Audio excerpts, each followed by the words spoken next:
આ વિષ્ણુ ભગવાન કહે છે સર્વ શ્રુતિ શ્રુતમ સેવમ. જે મંત્ર રોગને મટાડનારો, શોકને દૂર કરનારો, શાંતિનું દાન કરનારો મંત્ર છે. નારદ કહે છે ભગવાન વિષ્ણુ આપ કહો એ કયો મંત્ર છે કે જે મંત્ર શાંતિનું દાન કરે છે, સંતાપમાંથી, ઉદ્વેગમાંથી, ભયમાંથી મુક્તિ આપે છે. જે મંત્ર મંત્રનો પણ મંત્ર છે, મહામંત્રનો મહામંત્ર છે, સર્વ મંત્રનો પિતા છે. જે મંત્રનો મહિમા વેદ પુરાણ નિરંતર ગાય છે. જે મંત્રના અક્ષરો 6 રહેલા છે. જે શિવનો મંત્ર છે. ભગવાન વિષ્ણુ આપ કહો એ કયો મંત્ર છે? ત્યારે વિષ્ણુ ભગવાન કહે છે સાંભળો નારદ, એ મંત્ર છે મેઘ. નમઃ શિવાય નમઃ શિવાય નમઃ શિવાય નમઃ શિવાય નમઃ શિવાય નમઃ શિવાય. આદિ મંત્ર છે, મૂળ મંત્ર છે, મહામંત્ર છે. આ શ્રેષ્ઠ મંત્ર છે, આ સર્વોપરી મંત્ર, મંત્રનો મંત્ર છે. અને કોઈ માણસ આ પંચાક્ષર મંત્રને, આ ષડક્ષર મંત્રને, ઓમ નમઃ શિવાય મંત્રને સામાન્ય મંત્ર તરીકે દેખે એના પુણ્યનો ક્ષય થાય છે. મહાદેવને જે સામાન્ય દેવ તરીકે જોવે તેના પુણ્યનો ક્ષય થાય છે. મહાદેવ કોઈ સામાન્ય દેવ નથી, દેવોનો દેવ મહાદેવ છે. પંચાક્ષર મંત્ર કોઈ સામાન્ય મંત્ર નથી, સર્વ મંત્રોનો મંત્ર છે, મહામંત્રનો મહામંત્ર છે. સપ્તકોટી મહામંત્ર. આ દુનિયામાં 7 કરોડ મહામંત્ર છે. 7 કરોડ મહામંત્રોની તુલનામાં કોઈ મંત્ર હોય તો તે મંત્ર છે નમઃ શિવાય નમઃ શિવાય નમઃ શિવાય નમઃ શિવાય નમઃ શિવાય નમઃ શિવાય નમઃ શિવાય નમઃ શિવાય. માનવને સુખ આપનારો, શાંતિ આપનારો, સંપત્તિ આપનારો, રોગ અને શોકમાંથી મુક્તિ આપનારો આદિ મંત્ર, મૂળ મંત્ર, મહામંત્ર, દુનિયાનો કોઈ સર્વોપરી શ્રેષ્ઠમાં શ્રેષ્ઠ મંત્ર હોય તો તે મંત્ર છે નમઃ શિવાય નમઃ શિવાય નમઃ શિવાય નમઃ શિવાય નમઃ શિવાય નમઃ શિવાય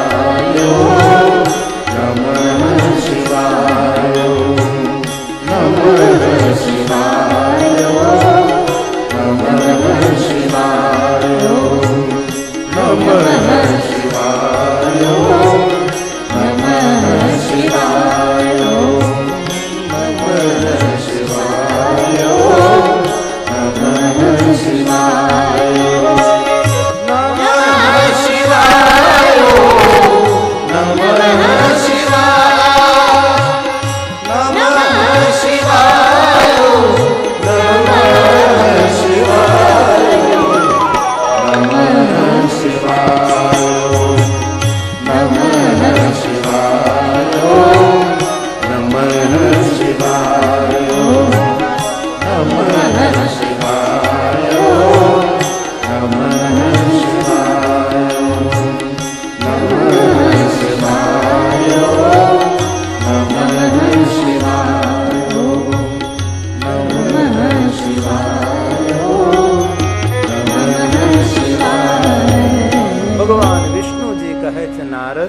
આ પંચાક્ષર મંત્ર ઓમ નમઃ શિવાય મંત્રનો જાપ કરો, તમારો સંતાપ દૂર થશે, તમને શાંતિની પ્રાપ્તિ થશે. જપહુ જાય શંકર સતનામા, હોય હૃદય તુરત વિશ્રામા. જપે પંચાક્ષરમ સર્વ સિદ્ધિ લભે નર. નારદ, જે કોઈ માનવ પંચાક્ષર મંત્રનો આશ્રય કરે છે તેને દુનિયાની દરેક સિદ્ધિઓ ઉપલબ્ધ બને છે. નારદ, ભગવાન વિષ્ણુજી નારદને કહે છે, નારદ આ મારી પહેલી વાત, પંચાક્ષર મંત્રનો જાપ કરો. આપ ઓમ નમઃ શિવાય મંત્રનો જાપ કરો સંતાપમાંથી છૂટવા માટે. નારદ હવે બીજી વાત ખુદ વિષ્ણુજી બોલે છે, સર્વાંગેષુ પ્રયત્નેન રુદ્રાક્ષ શિવ વલ્લભ. મહાદેવને પ્રિય છે. શિવ વલ્લભાનો અર્થ થાય વલ્લભાન એટલે વહાલું લાગવું. શિવને પ્રિય છે. કઈ વસ્તુ પ્રિય છે? રમ રુદ્ર રોગનાશાય ધનવંતરી હે રુદ્ર. રુદ્રાક્ષ રુદ્રાક્ષ શંકરને અતિ પ્રિય છે. નારદ સંતાપમાંથી છૂટવા માટે રુદ્રાક્ષ ધારણ કરો. સર્વાંગેશુ પૂરા અંગ પર આપ રુદ્રાક્ષ પહેરો. શિવ ભક્તોની શ્રેષ્ઠ ઓળખાણ રુદ્રાક્ષ. મહાદેવનું મોટું વરદાન રુદ્રાક્ષ. માનવ માત્ર રુદ્રાક્ષ પહેરવાનો પૂરો અધિકારી છે. કોઈ પણ જાતિનો, કોઈ પણ જ્ઞાતિનો, કોઈ પણ વર્ણનો, કોઈ પણ દેશનો, કોઈ પણ વેશનો માનવ માત્ર રુદ્રાક્ષ પહેરી શકે છે. પવિત્ર અવસ્થામાં રુદ્રાક્ષ પહેરી શકાય, અપવિત્ર અવસ્થામાં રુદ્રાક્ષ પહેરી શકાય. જન્મથી લઈને મૃત્યુ સુધી રુદ્રાક્ષ પહેરાય છે. જે અપવિત્રતાનું વર્ણન અહીંથી કરી ન શકું એવી અપવિત્ર અવસ્થામાં રુદ્રાક્ષ પહેરાય છે. અપવિત્રને પવિત્રતાનું દાન કરનારો રુદ્રાક્ષ છે. તેથી માનવ માત્ર રુદ્રાક્ષને ધારણ કરે. પૂજ્ય સ્વામી સદગુરુદેવ નિરુદ્વેશાનંદ સ્વામીજી આ એક મોટું કામ કર્યું છે. કેટલા ભાઈઓ બહેનોને રુદ્રાક્ષ પહેરતા કર્યા છે, રુદ્રાક્ષ પહેરતા કર્યા છે. શિવ ભક્તોની શ્રેષ્ઠ ઓળખાણ છે એ રુદ્રાક્ષ. તનના મનના રોગમાંથી પ્રફુલ્લિત મુક્ત રહેવા માટે આ રુદ્રાક્ષ એક શ્રેષ્ઠ ઔષધિ છે. મહાદેવની આપેલી જડીબુટી છે. શંકર ભગવાનનું આપેલું શ્રેષ્ઠ વરદાન ઇતિ રુદ્રાક્ષ. તેથી જેટલો પુરુષોને રુદ્રાક્ષ પહેરવાનો અધિકાર છે એટલો જ બહેનોને પણ રુદ્રાક્ષ પહેરવાનો પૂરો અધિકાર છે. કટી ભાગથી ઉપર રુદ્રાક્ષ પહેરી શકાય છે. કમરથી ઉપરના ભાગમાં, નાભીથી ઉપરના ભાગમાં આપ રુદ્રાક્ષ પહેરી શકો છો. હવે તો આભૂષણો પણ રુદ્રાક્ષના મળે છે. કંકણમાં રુદ્રાક્ષ હોય છે, સોનાના હારમાં રુદ્રાક્ષ હોય છે, વીટી બુટીમાં રુદ્રાક્ષ હોય છે. કેટલા રુદ્રાક્ષ છે. હવે તો આભૂષણોમાં રુદ્રાક્ષ છે. તેથી માનવે જો પોતાનો પરમ મંગલ, પરમ કલ્યાણ કરવો હોય તો માનવે રુદ્રાક્ષને ધારણ કરવો એવું ભગવાન વિષ્ણુજીએ નારદને કહ્યું છે. નારદ સંતાપમાંથી છૂટવા માટે ઉપાય છે રુદ્રાક્ષ. હવે નારદ ત્રીજી વાત, આ કોણ બોલે છે? કોઈ સામાન્ય દેવ નહીં, ખુદ વિષ્ણુ. વિષ્ણુ ભગવાન બોલે છે. એ નારદ અપાદ મસ્તકં સંયમ ભસ્મનોદ તુલ્ય નારદ પાલમાં ભસ્મનું ત્રિપુંડ કરો. તમને પરમ શાંતિની અનુભૂતિ થશે. શિવ ભક્તોની ઓળખાણ છે ભાલમાં ભસ્મનું ત્રિપુંડ. ઓમ અગ્નિથી ભસ્મ, વાયુથી ભસ્મ, જલમેથી ભસ્મ. જેના ભાલમાં ભસ્મનું ત્રિપુંડ હોય એમનું દર્શન કરવા માત્રથી ગંગા સ્નાનનું ફળ મળે છે. શિવ ભક્તો ભાલમાં ભસ્મનું ત્રિપુંડ કરે. મહાદેવના ભક્તો ભાલમાં ભસ્મની બિંદી કરે છે. અરે વિષ્ણુ ભસ્મનું ત્રિપુંડ કરે છે. અરે બ્રહ્મા ભસ્મનું ત્રિપુંડ કરે, ઇન્દ્ર ભસ્મનું ત્રિપુંડ કરે, કુબેર વરુણ સપ્ત ઋષિ ભસ્મનું ત્રિપુંડ કરે. માનવનું કયું દુર્ભાગ્ય છે ભસ્મનું ત્રિપુંડ તો નથી કરતો, ભસ્મની બિંદી પણ નથી કરતો. જ્યારે માણસ ભાલમાં ભસ્મની બિંદી કરે તેનું ચિત્ત, મન, વાણી ભગવાન શિવ સાથે જોડાય છે. કારણ કે ભગવાન શંકરને ભસ્મને સીધો સંબંધ છે. કોઈના ભાલમાં ભસ્મનું ત્રિપુંડ જો તો ભસ્મને દેખતા રામની, કૃષ્ણની, વિષ્ણુ, બ્રહ્માને યાદ ના આવે. ભસ્મનું ત્રિપુંડ દેખતા આપણા માનસ પટ પર શંકરનું ચિત્ર અંકિત થાય. એ છે ભસ્મ. વિષ્ણુ ભગવાન કહે છે નારદ ભાલમાં ભસ્મનું ત્રિપુંડ કરો, પંચાક્ષર મંત્ર ઓમ નમઃ શિવાય મંત્રનો જાપ કરો અને તમે રુદ્રાક્ષને ધારણ કરો. તમારું સર્વ મંગલ થશે નારદ, તમારું સર્વ કલ્યાણ થશે નારદ. આ ત્રણ વાત મારે યાદ રાખો. આ નારદે નથી યાદ રાખવાની, આપણે હવે યાદ રાખવાની છે. આ વિષ્ણુ નારદ એક સંવાદ છે ને. આ દુનિયાના દરેક માનવને વિષ્ણુ સંદેશ આપે છે. કે તાપ અને સંતાપમાંથી, ઉદ્વેગમાંથી, ભયમાંથી, અશાંતિમાંથી છૂટવા માટેનો શ્રેષ્ઠ ઉપાય ભસ્મ, રુદ્રાક્ષ, પંચાક્ષર મંત્ર. ઓમ નમઃ શિવાય. હાલતા ચાલતા, બેસતા, ઉઠતા, ખાતા, પીતા, ઊંઘતા, જાગતા, પવિત્ર અવસ્થામાં, અપવિત્ર અવસ્થામાં, ઘરમાં, વનમાં, શમશાનમાં, કોઈ પણ અવસ્થામાં આપ આસ્થાથી ઓમ નમઃ શિવાય, ઓમ નમઃ શિવાય. એ માનવનું સર્વ મંગલ, એ માનવનું સર્વ કલ્યાણ થાય છે. હવે નારદ ચોથી વાત, સંતાપમાંથી, ચિંતામાંથી, ડિપ્રેશનમાંથી બહાર આવવા માટે, ઉદ્વેગ અને ભયમાંથી દૂર જવા માટે આ ચોથો માર્ગ નારદ સાંભળો. નારદ ભગવાન વિષ્ણુ બોલે છે,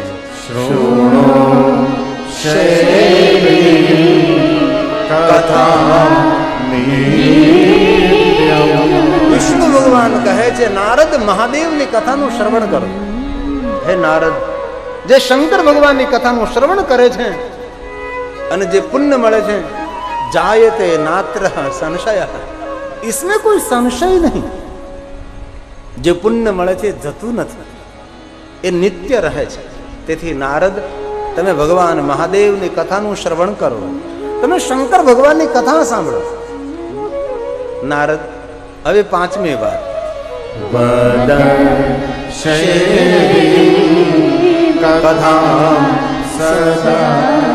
વિષ્ણુ ભગવાન કહે છે આ પંચમ વાત. કથા સાંભળ્યા પછી કથાનું મનન કરો. કોઈ પણ વાત શ્રવણ કર્યા બાદ એ વાતને મનનમાં ઉતારીએ, ચિંતનમાં ઉતારીએ તો ચિત્તમાં અંકિત થાય, તો બહુ લાંબા સમય સુધી એ વાતને આપણે યાદ રાખી શકીએ છીએ. તેથી કથા સાંભળો. કથા સાંભળ્યા બાદ એ કથાનું ચિંતન કરો. માણસ ચિંતન ઓછું કરે છે, ચિંતા જાજી કરે છે. દુનિયાનો કોઈ પણ માણસ તમે જો કેટલી ચિંતા કરે, કેટલી ચિંતા કરે, અને જીવનનો જે સમય ચિંતા કરવામાં વીતે એ સમય કચરા પેટીમાં જાય છે. પરંતુ જીવનનો જે સમય પરમાત્માનું ચિંતન કરવામાં વીતે છે એ પરમાત્માની તિજોરીમાં જાય છે, એ ભગવાનની બેંકમાં જમા થાય છે. પ્રભુનું ચિંતન કરે, પ્રભુનું સ્મરણ કરે, ભગવાનનું ભજન કરે, પરમાત્માનું કથા શ્રવણ કરે, એ માનવનો સમય એ લેખે લાગે, લેખે લાગે છે. પણ દુનિયામાં બહુ ઓછા જૂજ માણસો જે ભગવાનના ચિંતન સાથે જોડાતા હોય, સારી વાતોના ચિંતન સાથે જોડાતા હોય. બાકી ચિંતા, મારી તારી, કુથલી, નબળો વિચાર, નબળી વાતો માણસ પોતાના જીવનને ખતમ કરી દે છે. મોંઘામાં મોંઘો આ નોનો દેહ, દુર્લભો મનુષ્ય દેહો દેહિનામ ક્ષણ ભંગોર, બડે ભાગ માનજ તન પાવા. જેનું કોઈ મૂલ્ય નથી, જેની કોઈ આપણી પાસે ઇજ્જત નથી. એક એક પલ, એક એક પલ જેનું મૂલ્ય ચૂકવી ન શકીએ એવું આપણને જીવન મળ્યું. પણ કેટલા માણસો સાવધાન છે? બહુ જૂજ, બહુ ઓછા. ભોજનમાં જેટલી રુચિ હોય એટલી ભજનમાં રુચિ થઈ જાય ને તો બેડો પાર થઈ જાય. પણ ભાગ્યે જ કોઈને થાય છે, ભાગ્યે જ કોઈને થાય છે, ભાગ્યે જ થાય છે. અહીં ભગવાન વિષ્ણુજી 5 વાતો કહે છે. પહેલી કઈ વાત? ચિંતામાંથી મુક્ત થવા માટે પંચાક્ષર મંત્ર. બીજી રુદ્રાક્ષ પહેરો. ત્રીજી ભસ્મ. ચોથી શિવ કથા સાંભળો. કથા સાંભળ્યા બાદ કથાનું મનન કરો. અને હવે છઠ્ઠી વાત, પૂજ્ય સ્વાતિ યતનેન શિવ ભક્તા પુનઃ. આ વિષ્ણુ ભગવાનના વચનો છે ભાઈ.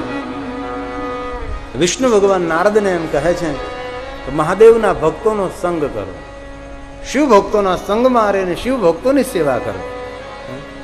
નારદ, તમારું સર્વ મંગલ થશે. નારદ, તમારું સર્વ રીતે કલ્યાણ થશે.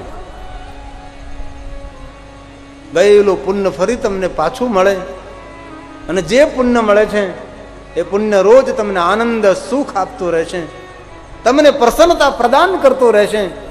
તેથી હે નારદ, તમે ભગવાન મહાદેવની કથાનું શ્રવણ કરો, તમે શિવ કથા સાંભળો. નારદ, અને કથા સાંભળવી એ તો પહેલી ભક્તિ છે ભાઈ. ભક્તિનો પ્રારંભ. કોઈ માણસ કે મારે ભગવાનનું ભક્ત બનવું છે તો શું કરવું જોઈએ? પહેલા તો કથા શ્રવણ કરવી પડે છે. વિષ્ણુ બોલે છે, નારદ, શ્રોત્રેણ શ્રવણમ. આ પહેલું પગથિયું છે. આ પહેલું દ્વાર છે. કોઈને ભગવાન તરફ ગતિ કરવી હોય, કોઈને ભક્ત થવું હોય તો શું કરવું પડે? સત્સંગ કરવો પડે છે. બહુ લાંબા સમય સુધી સત્સંગ કરવો પડે છે, કથાનું શ્રવણ કરવું પડે છે. અને ત્યારબાદ કીર્તન, વચસા કીર્તન અને ત્યારબાદ મનસા મનન સાધન નહીં પરંતુ સાધન મુચ્યતે મહાસાધન. આ સાધન નથી, મહાસાધન છે. નારદ, ભગવાનની કથાનું શ્રવણ કરવું, પરમાત્માના નામનું કીર્તન કરવું અને પ્રભુની કથાનું મનન કરવું એ નારદ સાધન નથી, આ તો મહાસાધન છે. નારદ, ભદ્રમ કર્ણિભિઃ શૃણુયામ દેવા. હે દેવતાઓ, અમારા પર કૃપા કરો કે અમને ભગવાનની સુંદર સુંદર ભદ્ર ભદ્ર કથાઓ, શ્રેષ્ઠ શ્રેષ્ઠ વાતો અમને સાંભળવા મળે એવી અમારા પર આપ કૃપા કરો. ભગવાન વિષ્ણુજી કહે છે, નારદ, આ મૃત્યુ લોકની અંદર, આ જીવલેખ લોકની અંદર તે જ ભાગ્યવાન છે જે વિશ્વનાથ ભગવાન શિવનું ધ્યાન કરે છે, જે શિવની સ્તુતિ કરે છે, જે મહાદેવના ગુણગાન કરે છે, જે ભગવાનની કથાનું શ્રવણ કરે છે, એ ભવ પાર ઉતરે છે. ભવ પાર ઉતરવાનું સાધન કયું ભાઈ? અહીં કે લાકડાની નાવથી ભવ પાર નથી ઉતરાતું. એ તો કે વેતરણી ઉતરો તો ગાયનું પૂછડું પકડી લો, ખબર નહીં પૂછડું પકડાય કે ન પકડાય. પણ ભવ પાર ઉતરવાનું કોઈ શ્રેષ્ઠ સાધન હોય તો વિષ્ણુ માર્ગદર્શન કરે છે, તેનો જન્મ સફળ છે. જે વિશ્વનાથ, વિશ્વરૂપ, વિશ્વપતિ ભગવાન શંકરનું જે ધ્યાન કરે છે તે ખરેખર ધન્ય છે. તે જન્મ ભાજ ખલો જીવ લોકે વૈ સદા ધ્યાયન્તિ વિશ્વનાથ. કોણ ધન્ય ભાઈ? આ ભૂમિમાં કોણ ધન્ય છે? કોનો જન્મ લેવો સફળ છે? આ શિવ મહાપ્રાણના બ્રહ્મ વાક્યો છે, જેની વાણી ભગવાન શંકરના ગુણગાન કરે છે. વાણી ગુણાન સ્તોતે શૃણોતિ શ્રોત્રદ્વયં તે ભવં તરન્તિ ભવ પાર ઉતરે.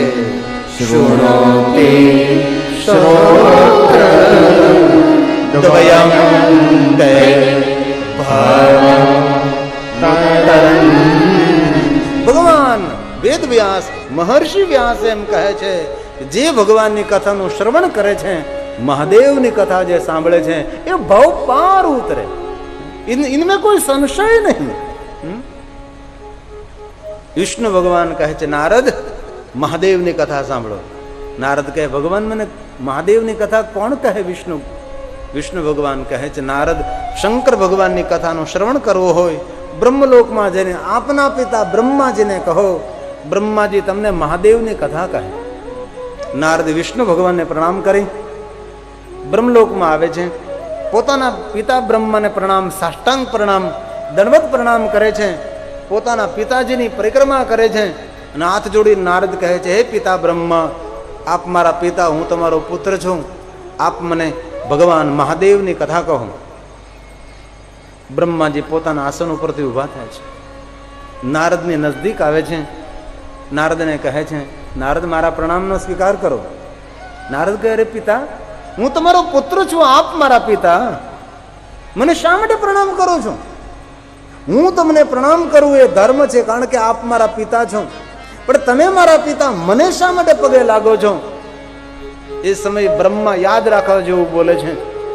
બ્રહ્માજી એમ કહે છે, નારદ, આપ તો સંત છો, સાધુ છો, મુનિ, મહામુનિ, ભગવાનના ભક્ત છો, તેથી હું તમને પ્રણામ નથી કરતો. પરંતુ હે નારદ, હું તમને પગે એટલા માટે લાગુ છું, પ્રણામ તેટલા માટે કરું છું.